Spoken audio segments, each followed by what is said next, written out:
Okay guys, 48 hours to CAT 2020. So what are the things to keep in mind? Well, the Mool Mantra is going to be that just take a chill pill, relax, be absolutely chilled out. Don't worry too much about CAT 2020. Whatever you've put in to practice is done. There's nothing more that you can really do other than mess it up now.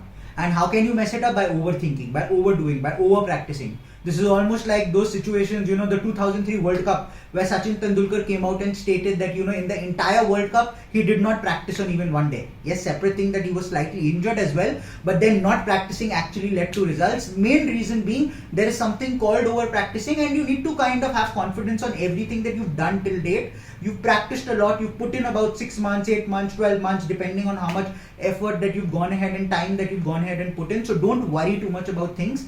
Just two things to keep in mind. Number one, well, from a quant perspective, ensure that you go ahead and revise the important formulae and some of the important type of questions or concepts specifically in arithmetic and algebra will come in useful. So have a look at that once today, probably even once before your CAT exam tomorrow morning. Just spend half an hour on that, nothing more than that. Keep reading a little bit more. Comprehension skills, you can always just keep improving on them, and there's nothing really that can go wrong there. So read a couple of articles and just comprehend what is happening. No need to solve any questions or anything like that. Just keep that in mind.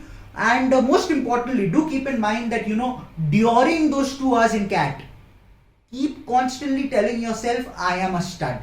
Always keep this in mind that in those 2 hours you should not be worried about the fact that if I am not being able to solve a question, everybody else is able to solve a question. What will happen? This what will happen might ensure that CAT 2021 will happen, and you don't want that to happen. So just keep ensuring that you're constantly telling yourself and motivating yourself, stating I am a stud. In those 2 hours you're a stud. There's nobody better than you. If you're not able to solve anything, nobody's able to solve that question. And if you are able to solve something, well, 90% of them are not able to solve that question. That needs to be the mentality. All the very best, and do ensure that you come on to careerlauncher.com/CAT on the day of CAT for a post-exam analysis, for the predicted percentiles, score calculator, B-School advisory, IIM call predictor, and a lot of activity that will happen on that day. See you on 29th November. All the very best. Bye-bye.